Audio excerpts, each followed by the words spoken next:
본 방송에서 제공하는 투자 정보는 투자 판단에 대한 조언입니다. 방송에서 제공하는 주식의 가치, 가격 상승 및 가격 하락에 대해서는 방송사에서 보장하지 않습니다.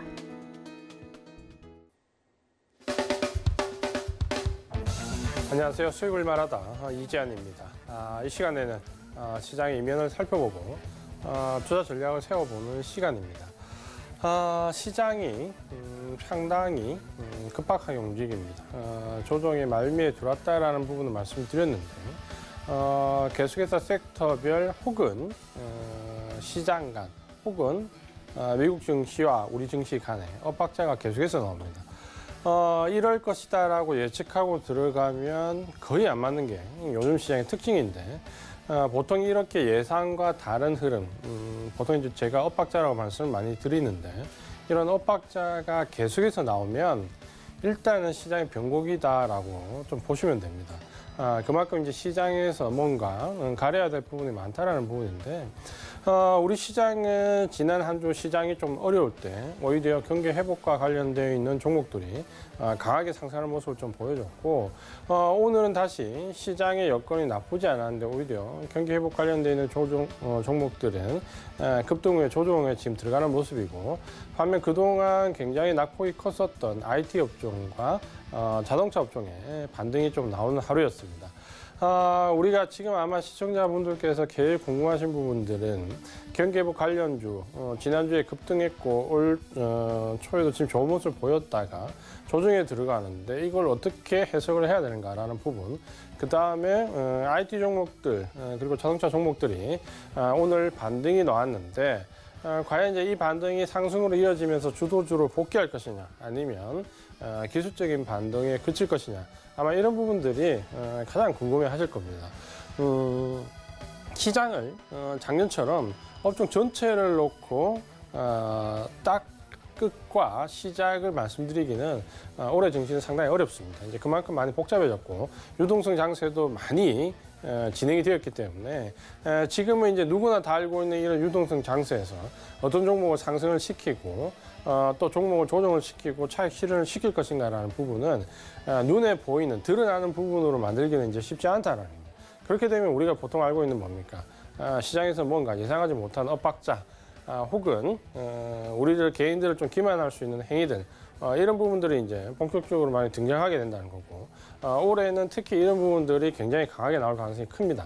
그렇게 본다면 내가 지금 시장의 위치가 어떻고 이 시장이 가는 방향, 중심이 어딘가라는 부분을 계속해서 인지하고 있지 않으면 이 단기적인 시장의 분위기에 휩쓸리기 굉장히 쉽습니다. 문제는 작년 같은 경우는 이런 단기적인 분위기에 휩싸인다 하더라도 돌아올 수 있는 여지가 있는데 올해는 그렇지 않다라는 거죠. 작년과는 난이도가 상당히 다르다라는 거죠. 솔직히 말씀드리면 작년 같은 시장은 코로나19 급락 이후에 사실 뭘 사도 다 올라갑니다. 다만 이제 등락률의 차이만 있을 뿐이지. 어쨌든 간에 모든 종목이 다 올라갔기 때문에 사실 큰 어려움이 있던 시장은 아닙니다. 반면에 올해는 조정을 받고 상승을 전환한다 하더라도 이미 우리가 지난주에 한번 경험해 봤잖아요. 시장은 굉장히 나쁜데 경기 회복과 관련된 기초 섹터들, 일부 확장 섹터들은 그대로 올라가 버린다는 거예요. IT 종목들이 하루에 2, 3%씩 하락하는데 그런 종목들은 6%, 7% 올라가잖아요. 이렇게 이제 시장이 차별화되고 있는 모습이 나올 거고 또 한 가지 이제 어려운 점은 그렇다면 경기 회복주를 사야 되나? 고민할 때쯤 되면 오늘처럼 갑자기 느닷없이 또 하락이 와버린다는 거죠. 이런 부분들이 굉장히 힘든데 우리가 이제 이런 부분들을 어떻게 극복할 것인가?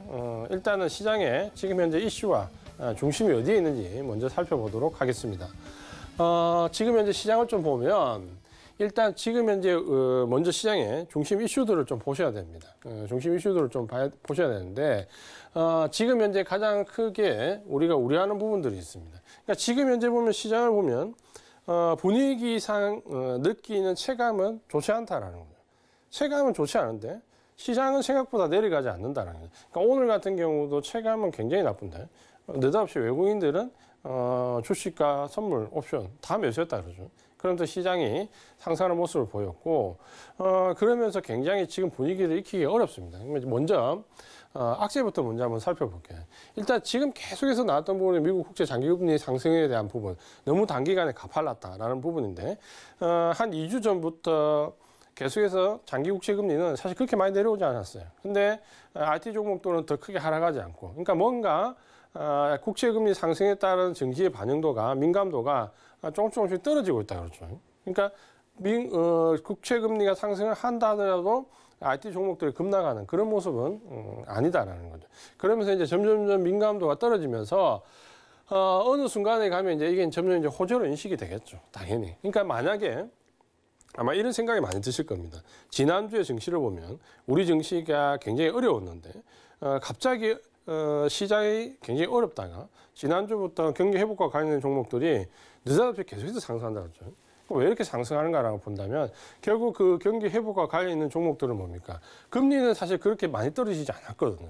뭡니까? 점진적인 상승은, 금리 상승은 뭡니까? 오히려 경기 회복주 관련되어 있는 종목들한테는 호재가 된다라는 거죠. 그러니까 이런 부분이 우리가 지지난주 2주 전, 한 달 전, 특히 2월 달에 미국 장기 국채 금리가 급등을 하면서 우리가 악재로 인식했던 시기에 제가 계속해서 말씀드렸던 결국은 이 가파르게 올라가는 부분만 어느 정도 멈추면 금리 인상 호재로 받아들일 것이다라는 부분이 그대로 호재로 받아들여진 거죠. 그러니까 지난주에 왜 시장이 안 좋은데 경기 회복 관련 종목들만 상승하느냐. 그러니까 이걸 호재로 받아들이는 겁니다. 경기 회복 관련된 종목들은. 어쨌든 저게 경기 회복의 징후니까. 장기 금리 상승은. 그러니까 이런 부분들을 본다면 아마도 미국 국채 금리에 따라서 이제 공급에 따라서겠죠. 공급에 따라서 대규모 공급이 나올 때 순간 급등이 나오면서 증시가 하루 이틀 조정을 받을 수는 있겠지만 그 민감도는 점점 떨어져 있고 중장기적인 악재로 반영되지는 않는다. 요거는 이제 누구나 다 인지를 하고 있을 겁니다. 그다음 이제 두 번째를 보면 또 지난주부터 많이 나왔던 얘기가 코로나19 재확산에 대한 얘기 굉장히 많이 나옵니다. 유럽에, 독일에, 영국에, 프랑스에, 그리고 갑자기 이제 미국에 이런 식으로 우리가 지난주에 한번 미국 시장이 급락했는데 어쨌든 표면적인 이유가 이거였다. 한 번은 그렇죠. 그러면서 코로나19 재확산에 대한 부분이 계속해서 나오는데 아마도 이제 이런 부분들은 시장이 어느 정도 조정을 받을 때 조정의 원인을 찾다 보니까 나올 수 있는 하나의 구실일 수도 있습니다. 뭐냐면 물론 코로나19 재확산에 대한 얘기가 계속해서 나오고는 있지만 거기에 대한 재확산보다는 오히려 백신에 대한 게임 체인저가 오히려 더 많이 반영이 되고 있다는 거죠. 그러니까 제가 지난주에도 말씀드렸지만 이스라엘 백신을 찍으면 이제 국민의 집단免疫에 들어가기 직전의 상황이고 4월 달부터 아마 빠르면 들어갈 수 있다라는 얘기까지 나오는데 그 이스라엘의 백신의 투여 이후에 뭡니까? 수많은 뭐 변이 바이러스 백신 맞았는데 환자가 더 늘었다. 이런 뉴스들이 얼마나 쏟아졌습니까? 변이 바이러스에 소용없다. 혹은 백신 맞았는데 환자 수가 더 늘었다. 했는데 결국에 지금의 지난주부터 얘기가 나온 게 뭡니까? 처음으로 뭡니까? 이스라엘이 4월 달부터 마스크 벗는다잖아요. 그러니까 공공장소에 대한 어떤 봉쇄 조치에 대한 건 전면 개방일 뿐만 아니라 어떻게 보면 마스크 자체를 벗는다라는. 그러니까 마스크라는 상징성이 있거든요. 왜냐하면 결국 이 코로나19 시작되면서 우리가 지금 마스크를 계속 끼고 있잖아요. 결국에는 봉쇄 조치가 해제될 정도가 아니라 결국엔 마스크를 언제 벗을 수 있냐라는 거죠. 이스라엘이 지금 4월 중순부터 마스크를 벗을 수 있다라는 얘기가 지금 나오거든요. 그러니까 그런 부분을 본다면 과거의 팬데믹 사례를 보면 대부분 어떤 경향이 왔냐면 팬데믹이 오고 1, 2년 사이에 거의 이제 1년 사이에 마무리되고 2년 사이에 재반등이 나왔다가 한 4개월 정도 지나고, 그러니까 2년 정도에서 기간을 텀을 주고 4개월 정도 더 지나면 이전의 과거 사례를 보면 대부분 다 변이 바이러스 얘기가 나왔습니다. 그 변이 바이러스가 사회 충격을, 그러니까 어느 정도 반영된 시기가 한 4개월 정도 나왔고, 근데 특징적인 부분은 변이 바이러스가 나왔던 그 4개월 동안 증시는 거의 반응한 적이 없습니다. 그러니까 그 변이 바이러스가 나왔다고 해서 시장이 하락하거나 단기적으로 조정은 조금 있겠지만 뭐 하락폭이 깊어지거나 이런 적은 한 번도 없습니다. 대신에 이제 변이 바이러스 얘기는 다 나왔죠. 과거의 사례도. 그렇게 본다면 뭐 지금도 마찬가지 아닐까요? 변이 바이러스에 대한 얘기는 나올 거고, 그 부분이 시장에 우리 사회에 한 3, 4개월 정도 이상 또 영향을 줄 것이고, 그런데 증시에 대한 반영도는 굉장히 떨어집니다. 그러니까 항상 증시는 모르는 공포심에서 올 때 첫 충격이 굉장히 크고, 똑같은 상황이 2번, 3번, 4번 반복하게 되면 증시는 그게 거의 반응을 민감도가 계속해서 떨어집니다. 그러니까 변이 바이러스가 와서 시장이 하락지 않았다. 그런 경우는 한 번도 없습니다. 그러니까 우리가 코로나19 재확산이 와가지고 시장에 대한 압박감을 주는 것은 정말 하루 이틀 단기적인 영향밖에 안 된다는 거죠. 그러니까 과거의 사례를 우리가 50년대, 60년대 아시아 독감, 홍콩 독감을 다 본다 하더라도 변이 바이러스는 다 나왔지만 시장을 하락으로 끌고 갔네요. 혹은 증시에 악재로 오랫동안 작용한 적이 단 한 번도 없었습니다. 그래서 지금은 오히려 백신에 더 주목하는 게 맞을 것 같고요. 결국 백신에 주목한다라는 이유가 경기 회복과 봉쇄 조치 해제와 관련이 있다. 이렇게 보시는 게 맞을 것 같습니다. 그 다음에 이제 또 나와서, 그렇다면 최근에 또 나온 악재가 뭐냐면 이건 경기 회복이 생각보다 지연된다. 코로나19가 재확산되면서, 봉쇄 조치가 또 일부 또 강화되면서 지연된다라고 했는데, 결국에는 이제 경기 회복에 대한 기준을 어디에 세울 것이냐. 생산 지표냐, 소비 지표냐, 혹은 고용 지표냐, 여러 가지 경기 활동과 관련되어 있는 지표 중에서 이쪽에 포커스를 맞춰서 해석을 할 거냐라고 할 때, 저는 일단 중요한 게 고용 지표라고 봅니다. 그러니까 고용 지표가 원래 우리가 코로나19가 촉발됐던 시점에 유가, 그러니까 가장 상징적인 부분을 떠올려 보면 유가에 정말 말도 안 되는 폭락과 또 하나는 뭡니까? 저 고용 지표잖아요. 신규 실업수당 청구 건수가 뭐 몇만 건씩 나오다 갑자기 막 70만 건, 80만, 100만 건. 말도 안 될 쪽으로 폭발적으로 증가하는. 그러니까 우리가 기존에 전혀 보지 못했던 현상이 두 가지가 나왔는데 하나가 유가의 급락과 마이너스까지 갔었죠, 선물이. 또 하나는 바로 저 고용지표가 말도 안 되는 폭발적인 증가세였는데 지금은 이 부분을 좀 보는 게 그래서 맞을 것 같습니다.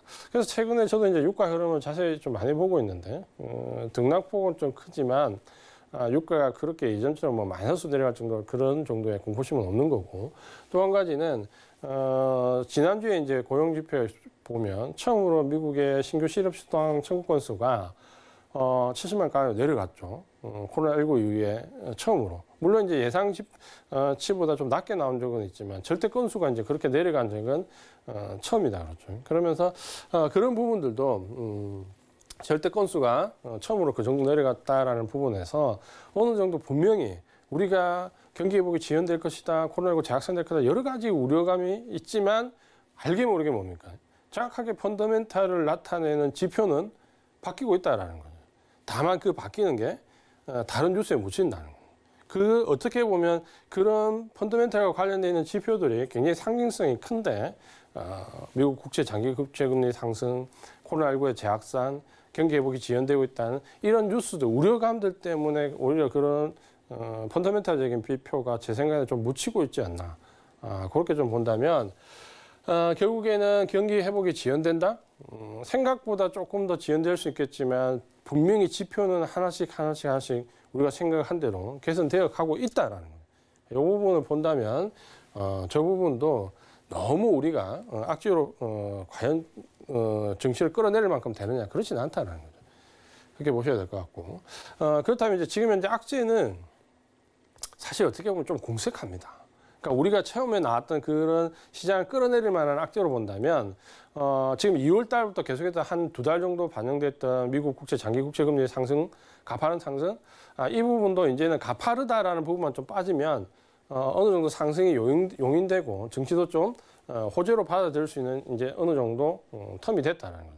그리고 코로나19 재확산이라는 부분은 우리가 항상 백신을 생각해야 되고 경기 회복이 지연되는 것이 아니라 어느 정도 순서에 맞게 가고 있다는 부분을 생각해 볼 필요가 있을 것 같습니다. 그러면 이제 그런 악재들이 만약에 증시에 반영되는 정도가 민감도가 떨어진다면 지금 현재 이슈는 그럼 과연 뭐냐? 우리가 두 가지를 일단 봐야 되는 거죠. 하나는 미국과 하나는 중국입니다.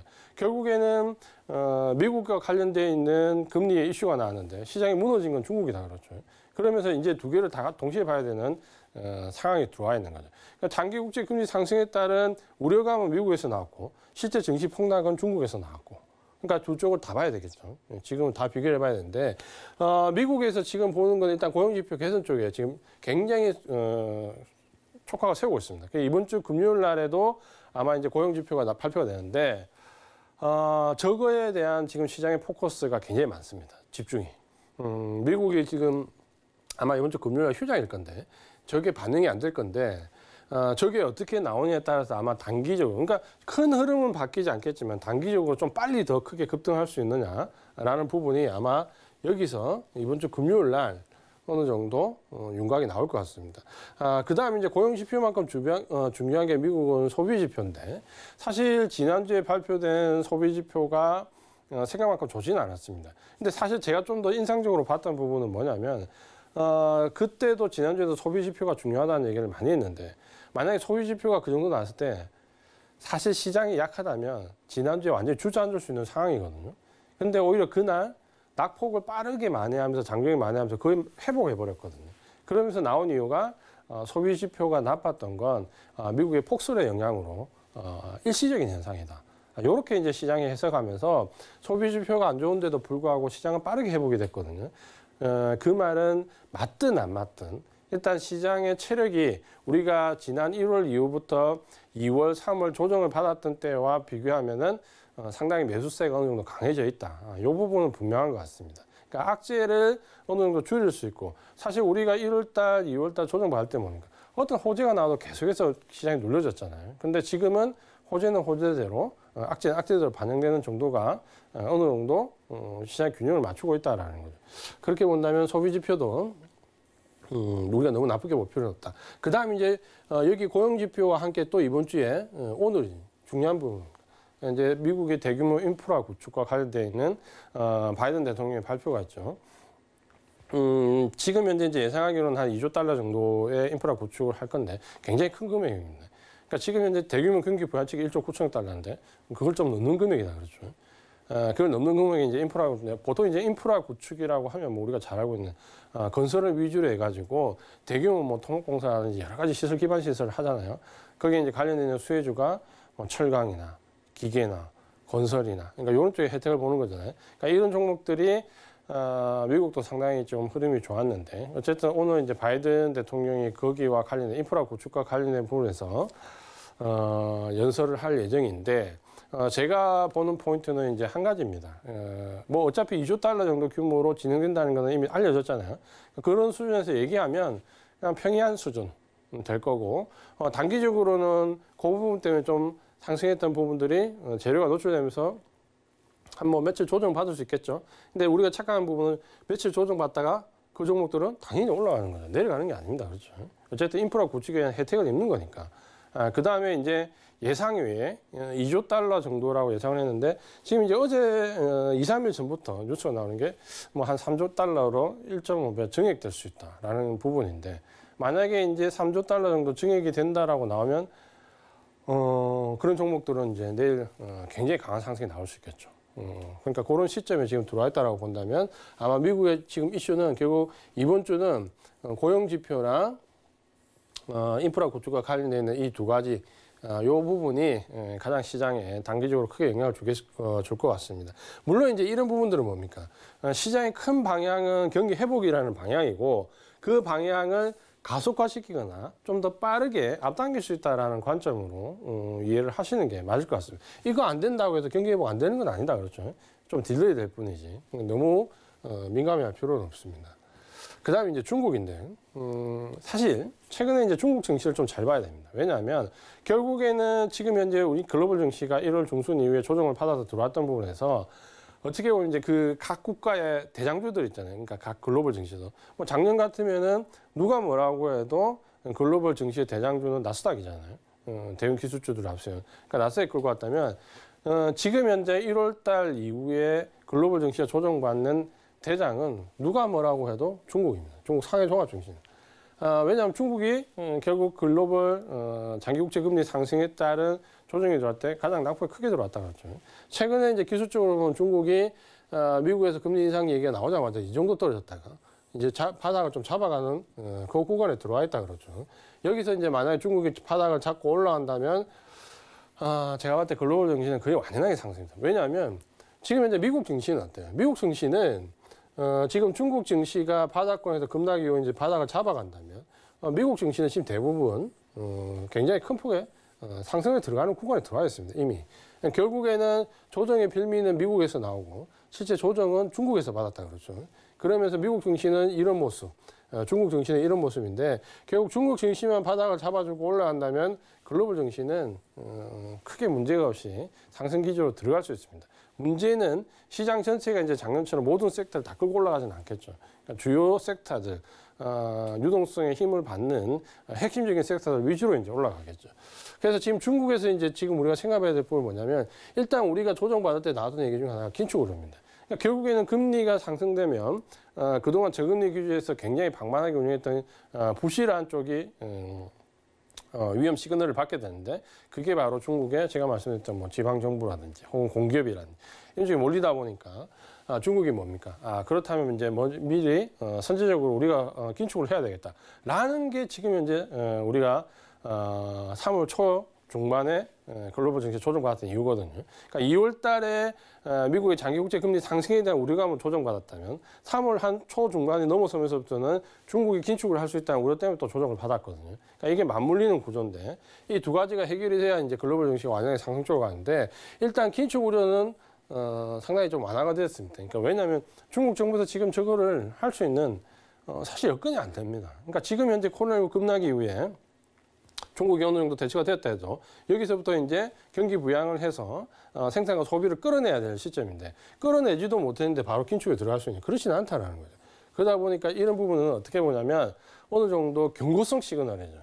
그러니까 부실하게 방만하게 하는 작년에 중국이 뭐 칭화그룹 같은 이런 데 뭡니까 반도체 관리는 기업인데 불구하고 부도를 냈잖아요.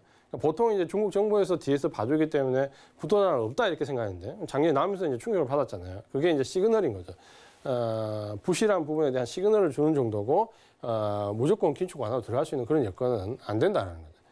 두 번째 이제 중국의 인프라 확대인데 이 부분 이제 우리가 조금 이번 주에 좀 잘 봐야 됩니다. 이 부분이 왜냐하면 중국이 전인대를 하고 나서 인프라가 관련된 그러니까 경기 확장과 관련된 쪽에서 사실 우리나라가 굉장히 중국과 밀접한 부분이 많지 않아요. 그래서 보통 전인대가 끝나고 난 뒤에 중국에서 어떤 회의 결과가 나오냐에 따라서 우리나라 종목들이 단기적인 등락이 결정되는 경우가 많았거든요. 그래서 가장 뭐 우리가 보편적으로 생각해 보면 중국 전인대가 끝나고 나면 보통 경기 부양책이 나오면서 철강이나 기계 이런 업종들이 올라갔거든요.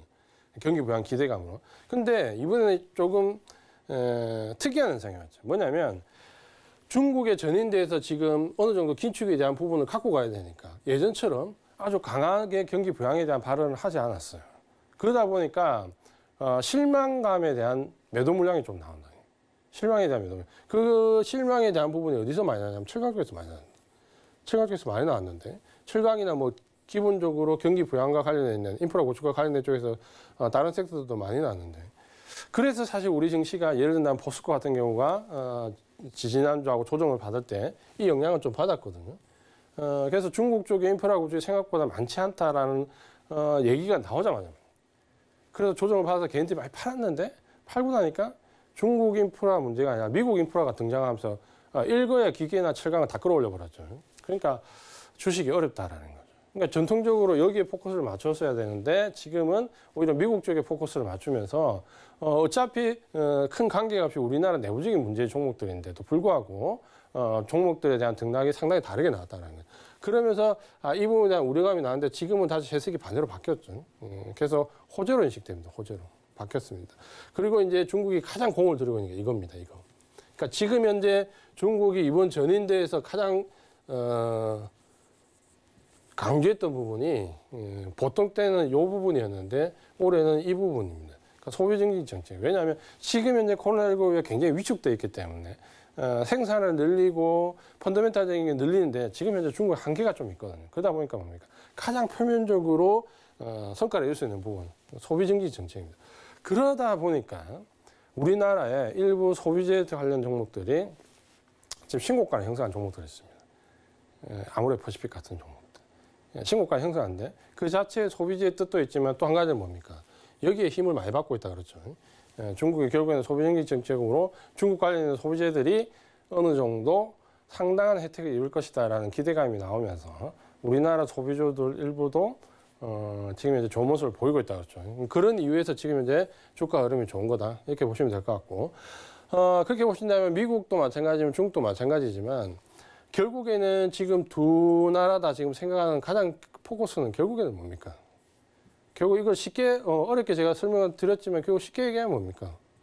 여기에 지금 모든 걸 맞추고 있다 그렇죠. 저기에 모든 걸 맞추고 있고 저 맞추는 가운데 뭐 어느 정도 인프라 구축이라든지 뭐 고용 회복이라는 부분, 소비 증진이라는 부분 이런 부분들이 나오는 거다 그렇죠. 그럼 가장 시장에 대한 중심은 뭡니까? 여기에 맞추고 그다음 이제 기타 등등을 생각해야 된다는 거예요. 그러니까 여기에 맞추고 기타 등등을 생각해야 되는데 지금 여기에 맞추려고 하니까 이런 악재, 여기에 맞추려고 하니까 이런 악재, 여기에 맞추려고 하니까 이런 악재. 그러다 보니까 지금 여기에 지금 잘 손이 안 나가는 거죠. 우리 개인 투자가분들께서. 그렇죠? 그러다 보니까 손이 안 나가는데 지난주에 느닷없이 올라버리니까 지금 어떻게 해야 되나. 이제 좀 고민이 생기는 거죠. 근데 느닷없이 올랐다가 이제 오늘 좀 조정을 받으면 그래서 오늘 덥석 사잖아요. 그럼 이제 또 물리는 거죠. 굉장히 고점에서 또 마음고생을 할 수 있는 부분이고 그러다 보니까 대응이 상당히 쉽지 않은 부분입니다. 어쨌든 이 부분이 미국이나 중국 증시를 봤을 때 가장 중심에 있다라는 부분은 흔들리면 안 된다는 거죠. 요거는 완전하게 중심축에 놓고 나머지 이제 전술적인 부분을 생각해야 됩니다.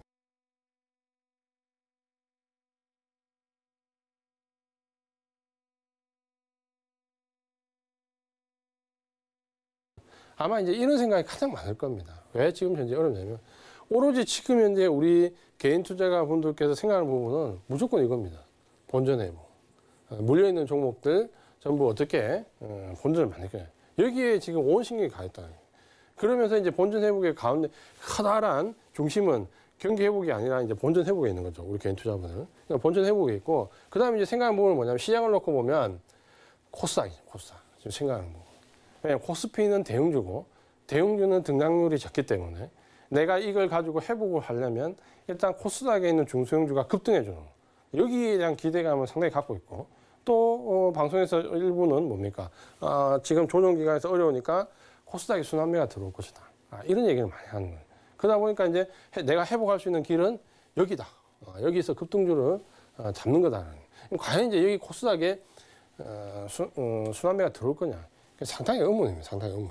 왜냐하면 지금 현재 유동성 장세에서 글로벌 자금이 대부분 동일한 섹터, 그러니까 미국이 나스닥이 강하면 우리나라도 IT, 삼성전자, 삼성기가 작년에 많이 올랐듯이 결국에는 거의 동조하고 바스켓 거래잖아요. 왜? 대부분 ETF 거래니까. 금융위기 위에 증시에 유입된 자금이 65%가 ETF 자금, ETF 쪽으로 유입된데 ETF는 뭡니까? 바스켓 거래는. 동일 섹터, 동일 종목들을 가지고 같이 거래하는 거예요. 그러니까 미국에서 나스닥 사면 우리나라에서 삼성전자를 사는 거죠. 예를 들어서 미국에서 건설주를 사면 우리나라에서 건설주를 사는 거예요. 이런 식의 서로 간에 연관성 있는 바스켓 거래를 하기 때문에. 근데 그렇다면 지금 코스닥 쪽을 본다면 코스닥에 자금이 과연 유입될 수 있느냐. 미국에 지금 보시면은 중소형 지수인 러셀 2000이 어떻게 됩니까? 고점치고 이제 꺾인다 그렇죠. 자금이 여기서 이제 빠져나간다 그렇죠. 그동안 작년 8월달, 9월달, 10월달 IT 종목도 조정 받으면서부터 러셀 2000이 하늘 높은 줄 모르고 지금 치고 나왔다가 지금은 이제 뭡니까? 시들해진다 그러죠. 왜? 오히려 이제 조정을 미국은 받을 만큼 받았고 다시 지수 자체가 상승을 턴하면서 뭡니까? 또 지수 관련돼 있는 대형주들 갈 수 있는 종목들, 그게 경기 회복주든 IT주는 그쪽으로 또 몰린다라는 거예요. 그러면 거꾸로 얘기하면 여기서 지금 자금이 빠져나오고 있네. 예를 들어서 러셀 2000에서 자금이 빠져나오고 있는데 우리나라 코스닥에 자금이 유입돼요. 그러기는 상당히 의문이 든다. 의문. 그 말은 미국에서 애플 사면 우리나라에서 삼성전자 사는 건지 미국에서 애플 사는데 우리나라에서는 현대차를 산다. 이렇게 상관관계 떨어지는 매매를 할 이유가 별로 없다라는 거예요. 그렇게 본다면 중소형주에 관련되어 있는 대기자금들이 빠져나가는 추세인데 과연 전 세계에서 중소형주 대기 펀드 자금들이 빠져나가는데 유독 우리나라만 코스닥에 자금이 몰릴 거냐. 그렇지는 않다는 거죠. 그렇죠. 그래서 이 부분 잘 생각해 보시면 일단 자금이 코스닥에 들어올리면 자금이 들어와야 되는데 지금 그런 상황은 아니다라는 거죠. 그러니까 이 부분들을 좀 한번 생각해 보셔야 됩니다. 그 다음에 이제 이 시장을 놓고 이제 이렇게 또 생각하고 계시고, 그 다음에 종목을 놓고 보면 지금 현재 3월 옵션 만기일, 선물 옵션 동시 만기일 이후에 외국인들 수급이 좀 바뀌면서 시장이 그나마 좀 안정화 되어 가고 있는데 이 선물 옵션 동시 만기 이후에 지금 구조를 보면 개인들이 가장 많이 샀던 거는 IT, 자동차, 제약바이오입니다. 요 세 섹터에 가장 많이 매수가 몰려 있고 특히 뭐 거의 IT죠. 삼성전자 필두에서 IT인데 뭐 IT 샀다고 다 나쁜 건 아닙니다. 분명히 IT 내에서도 실적이 좋을 수 있는 종목들이 있거든요. 반도체라든지 이런 쪽에. 그러니까 무조건 IT를 잘못 샀다는 건 아닌데 어쨌든 IT 쪽이 작년 연말 연초까지 해서 수익이 크게 난 다음에 좀 뒷북으로 들어간 부분은 분명히 있다 그렇죠. LG화학을 비롯해서. 분명히 있습니다. 그러니까 그런 부분들은 약간 우려스럽다. 그 다음에 이제 자동차 쪽도 마찬가지인데 결국에 이제 IT와 자동차를 가장 많이 사는 이유는 연말 연초에 가장 급등을 했기 때문에 그 잔상이 남아있는 거예요. 굉장히 급등했던 종목들이 지금 조정받고 이렇게 내려와 있으니까 뭡니까? 싸 보인다는 거죠. 이 종목이 단기간에 2달 만에 이만큼 올랐는데 지금 이제 여기까지 다 내려왔다. 대부분 자동차나 IT는 이제 다 내려왔거든요. 다 내려왔으니까 뭡니까? 또 이렇게 될 것 같다는 생각이 든다는 거예요. 싸 보인다는 거죠. 왜요? 항상 우리는 차트상에 위쪽에 있으면 비싼 거, 밑에 있으면 싼 거 이렇게 생각하잖아요. 거의 90% 이상이. 그러다 보니까 위쪽에 대비해서 밑쪽 그 HT에서 키우면 밑에 있으니까 싸 보인다는 거예요. 그러니까 여기에 집중적으로 몰린다 그렇죠. 몰리고 그다음에 이제 제약바이오는 뭐 우리 개인 투자자분들이 조정기만 되면 찾는 망고불변의 지금 섹터잖아요. 조정만 들어오면 여기 무조건 사잖아요. 여기서 이제 테마나 급등주 잡아가지고 조정 시기에 있던 손실을 한번 만회해 보겠다. 이렇기 때문에 제약바이오 쪽은 굉장히 몰린다. 역시나 지금 현재 1위, 2위, 3위입니다. 선물옵션 동시만기 이후에 개인들이 매수된 섹터 1위, IT 2위, 자동차 3위, 제약바이오. 물론 이제 오늘 IT와 자동차가 좀 올랐기 때문에 어느 정도 일리성은 있죠. 그래서 무조건 나쁘다는 건 아닙니다. 그러니까 저기는 정말 사도 되는 종목 있고 사고 싶은 종목도 있는 거고 이렇게 좀 보시면 될 것 같습니다. 이제 이런 얘기를 사실 제가 장중에 미리 말씀을 대부분 많이 드립니다. 이 노란톡에서 말씀 많이 드리기 때문에 이런 내용들을 방송에 앞서서 좀 미리 알고 싶다 하시는 분들은 노란톡으로 오셔가지고 같이 한번 확인해 보시면 될 것 같습니다. 그렇다면 이제 섹터는 이렇게 이제 개인 투자가 보고 있는데, 그다음 이제 종목들을 본다면 개인들이 많이 매수했던 종목 뒤에는 말씀드렸지만 삼성전자, 뭐 삼성전자를 산 걸 가지고 타박할 수는 없습니다. 그러니까 길게 보면 삼성전자는 여전히 매력적인 종목 맞다 그렇죠. 단기적으로 좀 어렵지만 LG전자, LG전자가 오늘 테마에 엮이면서 또 단기 이슈에 엮이면서 이제 급등을 했는데 이게 조금 우려스럽습니다. 그다음에 이제 SK하이닉스는 살만하다 그렇죠. 그다음에 이제 LG화학이나 IT 부품 소재 장비 쪽을 많이 샀는데 여기가 이제 좀 우려스럽다 그렇죠. 여기가. LG화학은 이제 인적 분할이 이제 코앞에 들어왔기 때문에 제가 말씀드렸잖아요. 인적 분할 한 달 전부터 손대면 안 된다고. 한두 달 전부터 손대면 안 된다는데 지금 이제 언제라고 날짜를 못 받기는 안 했지만 임박했다라는 건 보이죠. 왜? 외국인들이 매도하는 걸 보면. 그동안 주가를 어떻게 하든지 인적 분할 직전까지 주가를 붙들어 들려고 했던 외국인들이 이제 나가기 시작하잖아요. 그러면 일단 조심해야 되고, 그 다음에 이제 문제가 되는 부분은 요겁니다. 사실 뭐 지금 구간에서 하이닉스를 샀다고 해서 전혀 잘못된 선택은 아니잖아요. 좀 중장기로 볼 수 있는 투자자라면. 근데 이제 이쪽으로 들어가신 분들은 코스닥의 IT 부품이나 소재 장비 쪽으로 가신 분들은 이제 장기간 고생할 수 있다라는 거죠. 이 부분들은 아까 제가 좀 전에 글로벌 자금의 지금 현재 이동 상황을 보면 여기까지 자금이 크게 들어올 부분이 작년처럼 많지는 않다. 그렇게 좀 보셔야 될 것 같고요. 그 다음에 이제 자동차 쪽에 현대 기아차, 자동차 부품 소재 장비 이쪽을 사시는데 뭐 현대 기아차를 장기로 보고 샀다. 뭐 나쁠 건 없습니다. 어차피 조정도 받았고 업황 자체가 나쁜 건 아니니까. 근데 문제는 이제 이쪽이죠. 역시 이제 자동차 관련돼 있는 부품 소재 장비 쪽은 역시 이제 좀 어려운. 이 부분들이 지금 현재 올해 얼마나 주가 탄력이 나올 거라는 부분들은 생각을 좀 잘 해보셔야 됩니다. 그다음에 이제 우리가 SK 바이오사이언스 상장하면서 제약 바이오 쪽이 또 많이 몰렸죠. 제가 이제 SK 바이오사이언스는 대응을 첫날에 상한가 따상이라고 하죠. 그렇게 되면 절반 팔고 그 다음날 갭상으로 갈 때 그냥 나머지 파시면 된다 그랬죠. 그렇게 하고 끝냈어요. 지금처럼 이제 못 끝내면 이제 장투하는 거죠. 몇 달, 몇 년 끌고 가는 거죠. 그렇게 되는 거예요. 그 다음에 이제 코스닥 중소형 바이오 종목인데, 최근에 코스닥 중소형 바이오 종목 쪽에 감사 보고서 제출 못하는 기업들도 속출하고 있죠. 그러면서 여기는 계속해서 좀 조심해야 되는 그런 부분들이 있습니다. 이런 식으로 지금 현재 개인 투자자분들은 본전 회복에 대한 생각, 코스피보다는 코스닥에서 IT, 바이오, 자동차, 이렇게 딱 포커스를 잡고 있는 거죠. 이 부분이 맞아 떨어져 주면 좋겠는데 사실 잘 안 맞아 떨어진다 그렇죠. 그걸 왜 보냐면 물론 오늘 IT와 자동차가 낙폭이 굉장히 컸기 때문에 반등이 나왔지만 사실 지난주에 어제까지 경기 회복주가 반등 나온 거랑 오늘 IT주가 반등 나온 비교가 안 됩니다. 그렇죠. 그러니까 아직까지 IT나 자동차나 이쪽 반등은 주도주로 복귀라고 보시면 안 됩니다. 그러니까 좀 더 관찰할 필요는 있죠. 그래서 선물옵션 동시만기 이후에 업종별 등락을 보면 IT가 2.23%. 어쨌든 선물옵션 동시만기 이후에 시장은 반등을 줬기 때문에 다 플러스죠. IT가 2.23%, 자동차가 2.98% 올랐습니다. 제약바이오는 그래도 생각보다 좀 올랐죠. 셀트론이나 삼성바이오로직스 같은 쪽에 대형주들이 좀 오르면서 6% 정도 올랐습니다. 요런 정도, 그러니까 우리가 개인들이 많이 샀던 섹터들은 요런 정도 올랐고요. 반면에 경기 회복주를 보면 비교가 안 돼요. 건설이 한 12% 올랐습니다. 기계가 16% 넘게 올랐고요. 철강도 10%. 화학은 3%인데 실질적으로 이건 LG화학 때문에 까먹은 거고 LG화학이 없다면 이거보다 훨씬 등락이 더 컸겠죠. 그다음에 이제 해운도 굉장히 많이 올랐다가 어제 오늘 급락하면서 7%대, 10몇 프로까지 올랐다가 이제 어제 오늘 급락했죠. 이런 식으로 앞에 보신 기계, IT나 자동차와 비교하면 이 경기 회복과 관련된 종목들이 월등히 많이 오른다는 거예요. 그러니까 지금 현재 오늘 이제 이렇게 생겼네요. 지금까지 올랐던 부분이 오늘 이제 좀 조정이 제법 세게 나오는데 그렇게 하면 아 저걸 팔고 IT로 가야 될까? 이 등락을 보시면 생각이 좀 달라지실 겁니다. 결국 중심이 어디에 있는가? 중심은 경기 회복에 있다라는 거예요. 거기와 관련된 종목들로 가야지만 주도주를 누릴 수 있다는 거죠. 앞에 보신 부분하고는 상당한 차이가 있다. 이렇게 좀 보시면 될 것 같습니다. 그래서 IT나 자동차 제약의 등락률과 우리가 알고 있는 건설이나 기계, 철강, 화학, 해운의 등락률이 상당히 다르다. 이렇게 인지를 하시면 될 것 같습니다.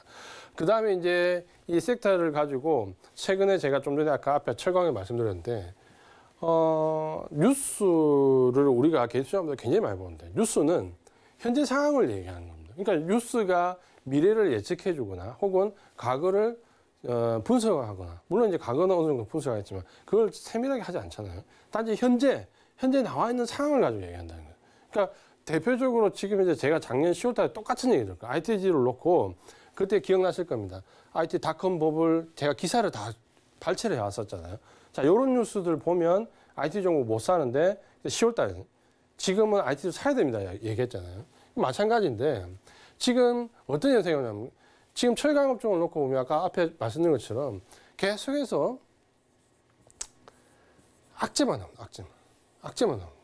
그러니까 뭐 예를 들어 포스코의 블록딜 관련된 부분이나 혹은 포스코 관련된 경기 논란, 그 다음에 중국 경기 부양책이 전인돼서 생각했던 것보다 미흡해서 철강업종은 안 좋을 것이다. 요 뉴스가 실제로 많이 나왔습니다. 그러면서 현대자동차나 포스코 같은 종목이 한 3, 4일 이렇게 조정받는 모습이 나왔잖아요. 중간에. 그렇게 나왔는데 실제로 이거 나올 때 다우 철강지수 차트인데요. 요때 뉴스가 나올 때 다우 철강지수 차트인데 우리가 다우나 나스닥 지수 차트를 봤잖아요. 지금 철강지수 차트를 보시면 여기서 잠깐 꺾였다가 뭡니까? 급등을 하면서 신고가입니다.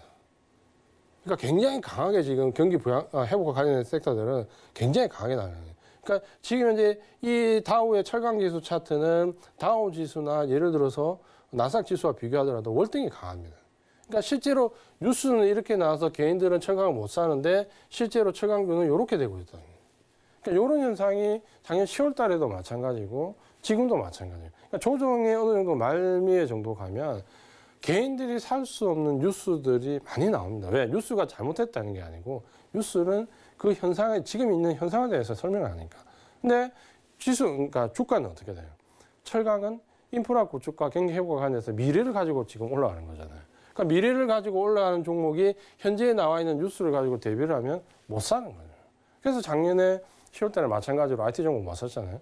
지금도 마찬가지지만 경기 회복과 관련 종목도 못 사는 거죠. 살려고 하면 뉴스가 너무 안 좋으니까. 그러다 보면 단기적인 분위기에 휩싸이는 거고 단기적인 분위기에 휩싸이다 보면 뭡니까? 경기 회복주를 못 사는 거예요. 그래서 항상 제가 지난주에 말씀드렸던 주도주가 똑같은 얘기입니다.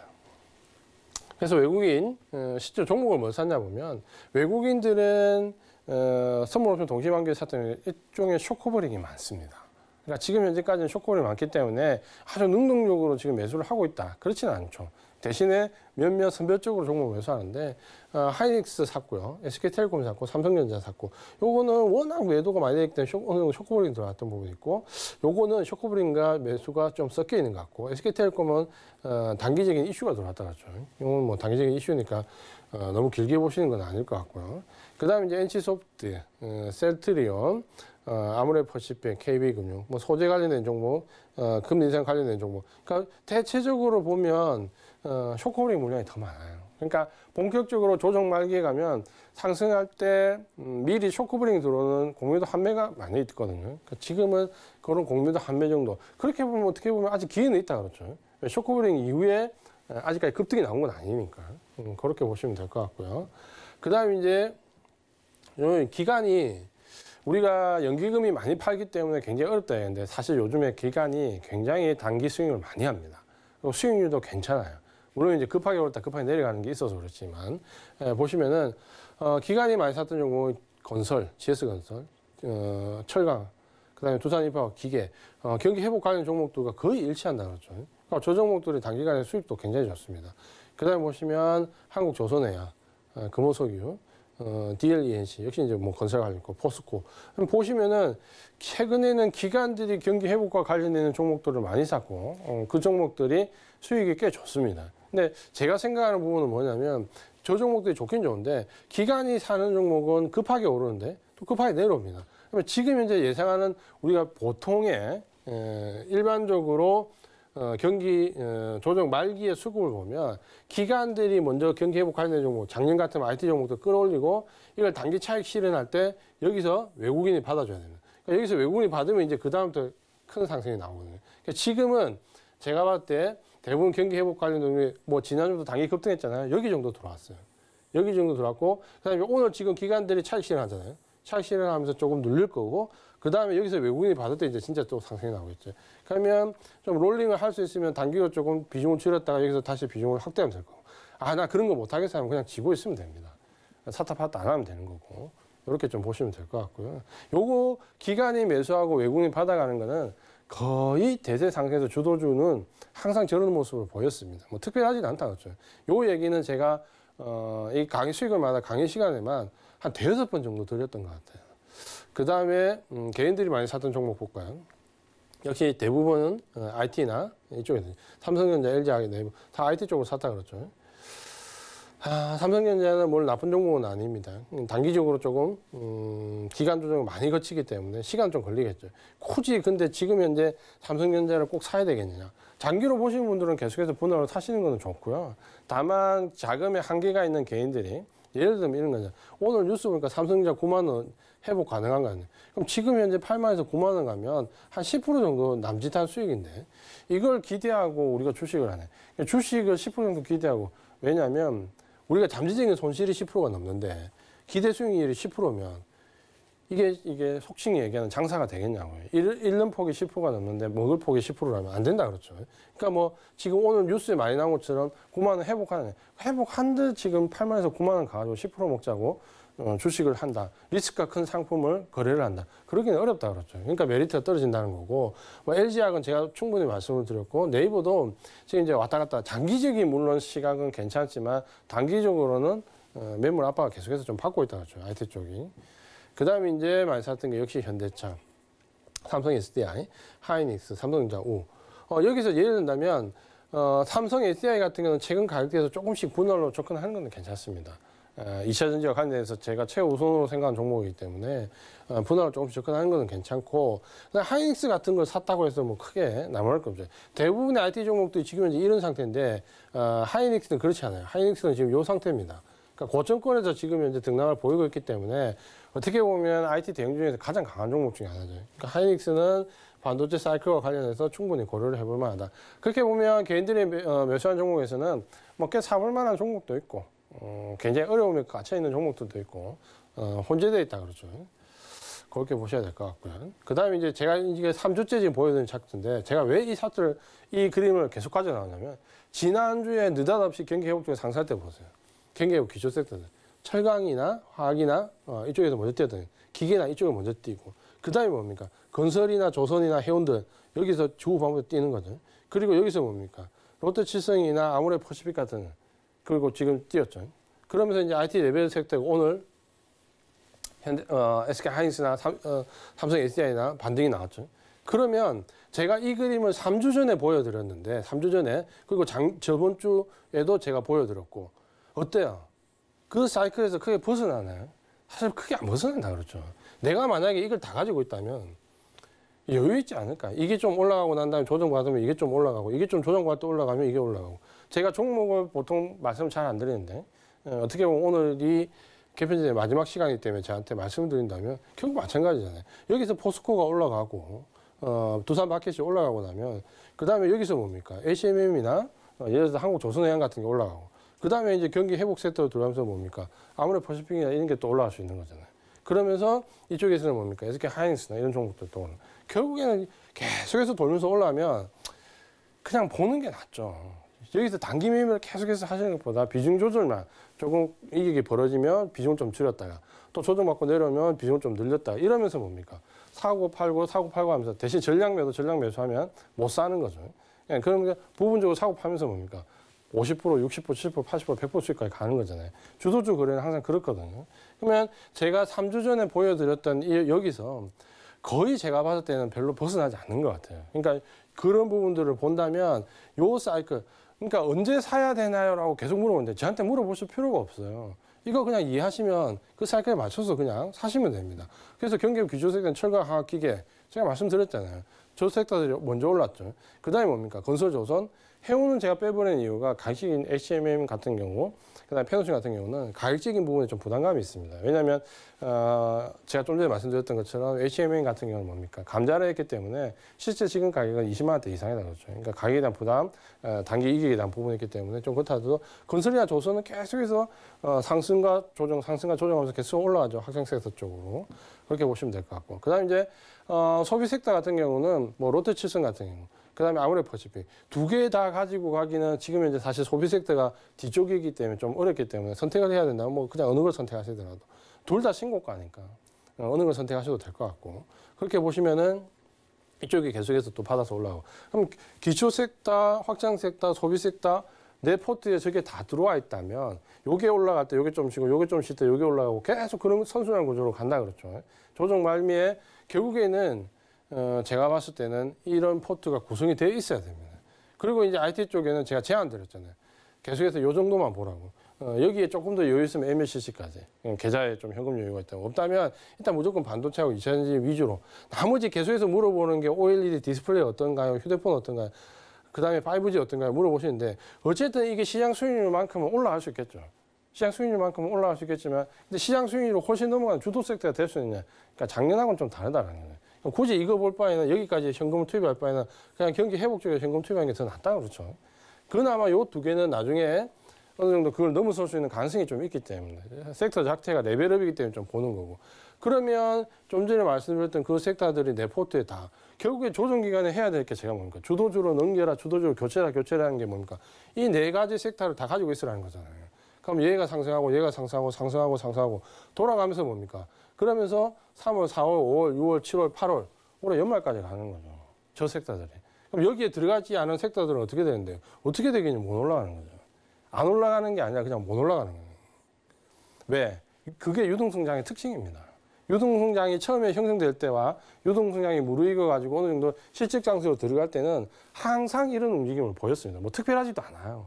항상 이런 식의 움직임을 보였습니다. 근데 벗어나면, 여기 벗어나면 어떻게 되는지 2006년도 차트를 켜서 열어보세요. 2004년, 5년, 6년, 7년 유동성장에서 어떻게 되는지. 현대중공업이 만 원에서 50만 원 올라갈 때 삼성전자는 20, 30%, 30, 40%밖에 못 올라요. 한쪽이 포스코, 현대중공업 막 그런 경기 회복과 관련되는 종목들이 10배 올라갈 때 삼성전자는 한 30%, 최대 수익해도 50% 못 넘어가요. 그러니까 결국에는 삼성전자라 해도 여기에 못 들어가면 시장 수익률만큼 안 되는데 하물며 다른 종목들이 시장 수익률만큼 될까요? 안 된다는 거예요. 그러니까 결국에는 제가 말씀드린 이 네 가지 사이클 안에 들어가 있지 않으면 올해는 수익이 굉장히 어렵다. 이렇게 이해를 하시면 될 것 같습니다. 이 부분을 좀 강조드리고 싶은데 제가 3주째 똑같은 얘기를 드립니다. 왜냐하면 저게 지금 제일 중요하니까. 조정의 말미에서. 저걸 가지고 있느냐 안 가지고 있느냐가 올 한 해 모든 걸 결판을 낼 수 있으니까. 그래서 항상 이 얘기를 지금 3주째 똑같이 드립니다. 뭐냐면 주도주는 초반에 더 많이 하락합니다. 공포심이 더 크죠. 그래서 항상 이때 제가 질문을 제일 많이 받아요. 이게 너무 많이 하락하는데 주도주인가요? 라는 얘기를 제일 많이 받는데 조정 막바지 하면 또 많이 흔들어요. 급등했다가 눌렀다, 급등했다가 눌렀다 많이 흔들어요. 그러다가 뭡니까? 느닷없이 급등을 해요. 그러니까 느닷없이 급등을 할 때는 이제 늦은 거죠. 그러니까 결국에는 공포심에 못 사고, 이때는 너무 가격적인 부담 때문에 못 사고, 공포심에 못 사고 가격 부담 때문에 못 사면 못 사는 거죠.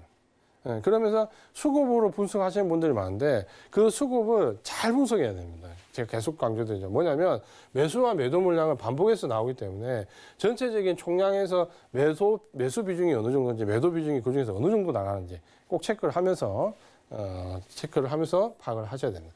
그래서 지금 현재 주도주를 가지고 있냐 못 가지냐가 올 한 해 증시에서 완전히 차이가 난다. 이 부분을 강조를 드리겠습니다. 그동안 수익을 말하다 시간에 많은 말씀을 드렸는데 도움이 좀 되었기를 좀 바라고 개편 이후에 더 좋은 알찬 내용으로 만나 뵙도록 하겠습니다. 수고 많으셨습니다. 이재한이었습니다.